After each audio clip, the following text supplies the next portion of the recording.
Hey guys, Chris from Provo Beast Audio Installation, and today we're doing a quick, easy stereo install on this 91 Ford Ranger. Now if you have one of these trucks still lying around, let's go ahead and show you the step-by-step tutorial on how to remove the factory radio, wire up the new radio, and reinstallation.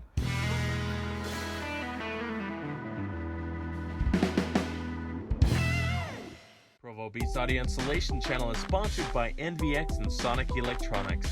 Get 10% off all speakers, amplifiers, wiring kits, and more with coupon code PBAI at NVX. Also get 5% off all car audio components at Sonic Electronics with coupon code ProvoBeast. Now first thing here, there are little hidden screws.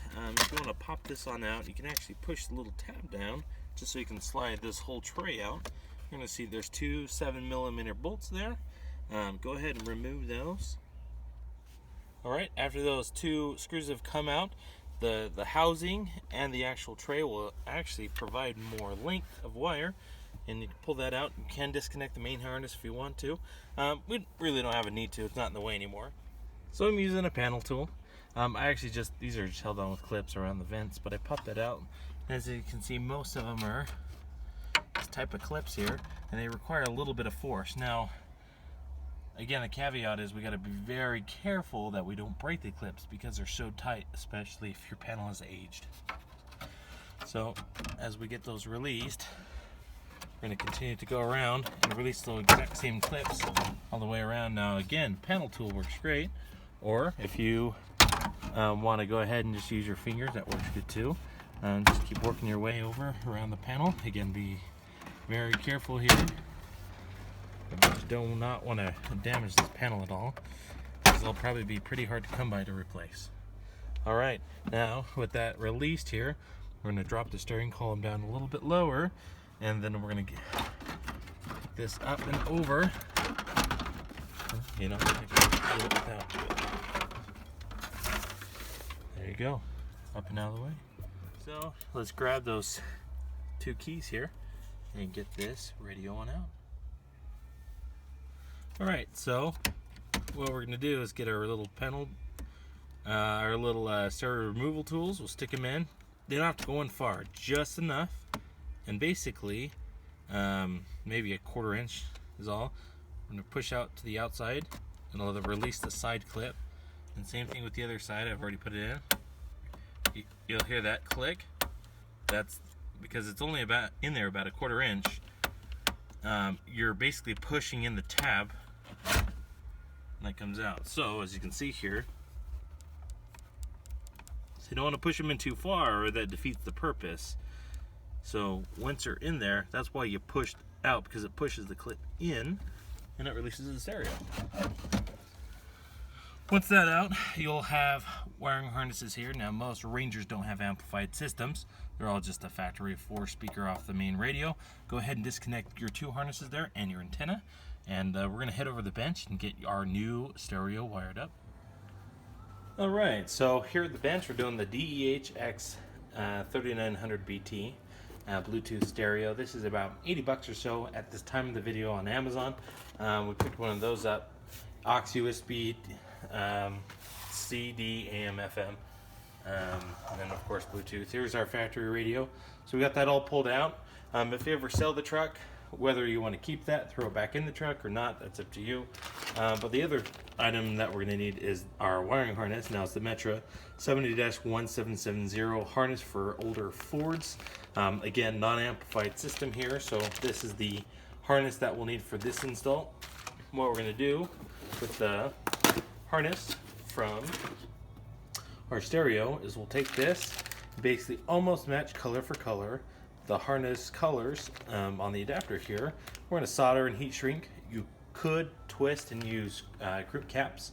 You could use butt connectors as well. Don't just twist them together and tape. Make a good solid connection. You don't want this coming apart inside the dash. Alright, so we went ahead and soldered everything up here. Again, color for color, and 90%, 99% of these are just matching colors up. Soldered everything. We put a little heat shrink that will just move up and over our solder points. And then we'll use a heat gun, as we have here, and shrink the tubes up over the wire. So those are all insulated and solid.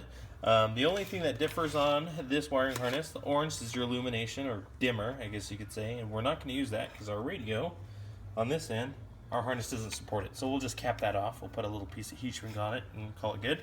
And then blue usually is your power antenna, but this truck doesn't have an automated antenna, meaning it doesn't go up and down with the key. So a lot of the time, instead, what these are for is it provides power to a antenna amplifier, so your reception becomes a little bit better. So don't forget about hooking that up. And usually what I do is we'll tie that into the red wire here, and that's what I did. Other than that, power, ground, everything else hooks up. These are all your speaker wires on this harness. Those are done. We're going to heat shrink the tubes there and get back in the truck and begin installing. All right. So what we did is taped everything up using Tessa tape. It's like the cloth tape that's really nice that a lot of auto manufacturers use.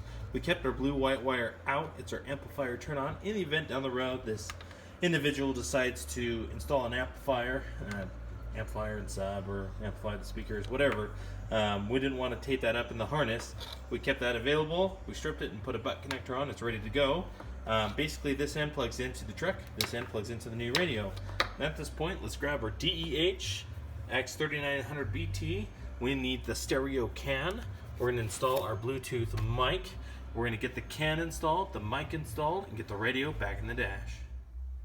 Alright, so back here in the truck, now this is the stereo can that we pulled off our radio here. Now if you buy a radio brand new, generally they always come with one. If you have one used, you'll need to pick one of these up. Most car stereo shops will have a bunch laying around. You could order one through the manufacturer, but you're most likely find one locally. Basically, we'll slip this in that same little radio cavity. It's super tight, but it fits perfectly. Just like that. Now using a screwdriver here, we're going to bend some of these tabs down, which essentially lock in the can inside this little pocket. We're going to do that up all the way around here. Now taking our newly installed wiring harness here, we're going to match, actually the colors match just perfectly here. We'll plug those in. This is your antenna adapter. Don't forget to plug that in. That actually plugs directly into the back of our new radio. And we have our Bluetooth mic. Now we kind of have a plan to put it up here on the E-pillar here. We'll loosen that Phillips screw, run it down the weather stripping up underneath. Now since we have the bezel off, we can go up through the bezel and then out here so we can plug the mic into the mic input on the back of the radio. Okay, so we got our Bluetooth mic in. We loosen these two screws and this whole panel comes loose. So we just put the wire up behind here, run it up underneath this panel, up underneath, and as you can see here, we pull it up.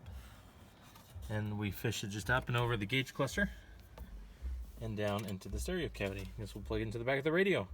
So at this point, let's get everything plugged in. We are done with wiring. Let's get all reinstalled and do a little test.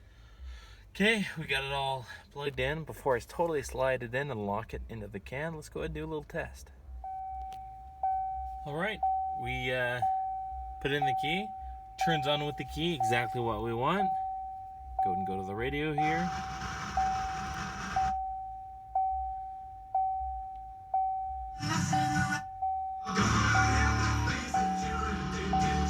Yep, sure enough. At this point, clip that in. We're going to reassemble all the parts that we took apart here. Put the bezel back around the radio and clean up. Alright, all reassembled. That's about it. For as old as these speakers are, they're actually still factory. This truck only has, 61,000 or 86,000 miles on it. So if you have any questions on this install, just go and post a comment below. Thanks guys for watching the channel, and we will certainly see you in the next video. Have a great day.